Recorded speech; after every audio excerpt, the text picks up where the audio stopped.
గడిచిన 3 రోజుల నుంచి కూడా కేంద్ర హోంశాఖ సహాయ మంత్రిగా ఉన్నటువంటి బండి సంజయ్ గారిని కాపాడడానికి రాష్ట్ర ముఖ్యమంత్రి రేవంత్ రెడ్డి గారు ఏ రకంగా ప్రయత్నాలు చేస్తున్నారో మనం కళ్ళారా చూస్తా ఉన్నాం, మనం వింటా ఉన్నాం.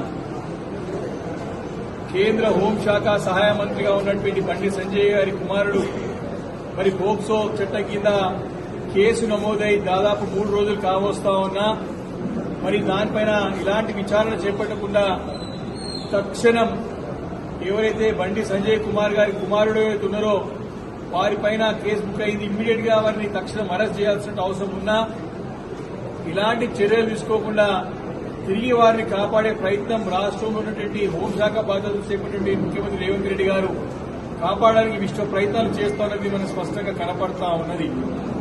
మరి ఈ పోక్సో చట్టం అనేది అందరికీ తెలుసు. ఎవరైతే 18 సంవత్సరాలు నిండని అమాయక బాలికలపైన ఎవరైనా అత్యాచారం చేసే ప్రయత్నం చేసినా వారి పోక్సో చట్టం కింద మనమే కేసు బుక్ చేసి ఇమ్మీడియట్ గా వారిని అరెస్ట్ చేసి దానిపై విచారణ జరిపించాల్సిన అవసరం ఉంటుంది. కానీ 3 రోజులు కావస్తా ఉన్నా మరి ఇలాంటి చర్యలే కాదు, మరి వారిని కాపాడే ప్రయత్నం జరుగుతూ ఉంది. రాష్ట్ర పోలీస్ యంత్రాంగం అంతా కూడా బండి సంజయ్ కుమార్ గారిని కేంద్ర హోంశాఖ సహాయం వారిని వారి కొడుకుని కాపాడే ప్రయత్నం జరుగుతూ ఉన్నది. ఈ యొక్క తతంగం అంతా కూడా గత 3 నెలలు జరుగుతూ ఉన్నది.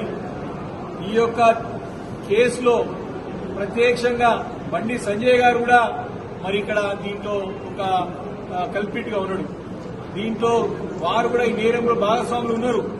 ఎవరైతే అమాయక బాలిక పైన ఎవరైతే అత్యాచారం చేశారో బండి సంజయ్ గారి కుమారుడు మరి ఆ అమ్మాయి తల్లిదండ్రులను కూడా బండి సంజయ్ గారు బ్లాక్ మెయిల్ చేసేటని చెప్పి స్పష్టంగా ఆధారంతో బయట ఉన్నది. అయినా దీంట్లో చర్య తీసుకోకపోగా మరి వారు దీంట్లో ఏమీ లేదని కాపాడే ప్రయత్నం జరుగుతూ ఉన్నారు. ఇది తెలంగాణ రాష్ట్రంలో ఉన్నటువంటి పరిస్థితి. దేశంలో ఢిల్లీలో కొట్లాడతారు, గల్లీలేమో దోస్తారా చేసుకుంటా ఉంటారు. ఇది స్పష్టంగా మనకు అర్థమవుతా ఉన్నది. మేము ఒకటి డిమాండ్ చేస్తా ఉన్నాం.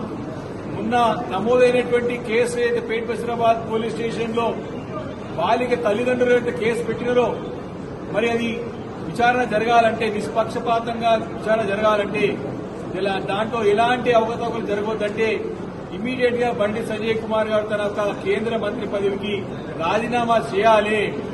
బాధ్యత గల పదవిలో ఉన్నాడు కాబట్టి బాధ్యత తీసుకొని రాజీనామా చేయాలి. లేకున్నట్టయితే మోడీ గారి ప్రభుత్వం బీజేపీ ప్రభుత్వం తక్షణం వారిని బర్తరఫ్ చేయాల్సిన అవసరం ఉందని చెప్పి డిమాండ్ చేస్తా ఉన్నాం.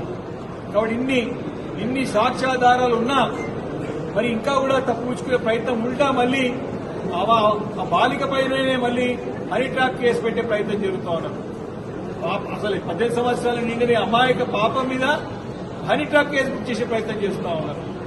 ఇది ఈరోజు బండి సంజయ్ కుమార్ మాట్లాడే మాటలేమో కోటలు దాటుతాయి. దేశం కోసం ధర్మం కోసం అని మాట్లాడుతూ ఉంటారు. అయ్యా నీకు దేశం గుర్తొస్తలేదా, ధర్మం గుర్తొస్తలేదా? నిజంగా కూడా దేశం మీద ధర్మం మీద నీకు నిజంగానే గౌరవం ఉంటే తక్షణం రాజీనామా చేయాలి బండి సంజయ్ కుమార్ గారు. ఈరోజు సమాధానం చెప్పాలి ప్రజాలేఖానికి అందరూ కూడా. డైరెక్ట్ ఆయన కూడా వన్ ఆఫ్ ది అక్యూజ్డ్, ఆయన కూడా దాంట్లో ఉన్నాడు. నేరం ఆయన మీద కూడా మోపం జరిగింది. ఆయన కూడా కేసు బుక్ చేయాల్సిందే. కాబట్టి పదవిని అడ్డు పెట్టుకుని ఈ రకంగా బ్లాక్ మెయిల్ చేయడం అనేది సబబు కాదు. బీఆర్ఎస్ పార్టీ ఖచ్చితంగా ఆ బాధితురాల ప్రకారం బాధితురాలు తన పక్షాన వారి కుటుంబ పక్షాన ఖచ్చితంగా అండగా ఉంటుంది.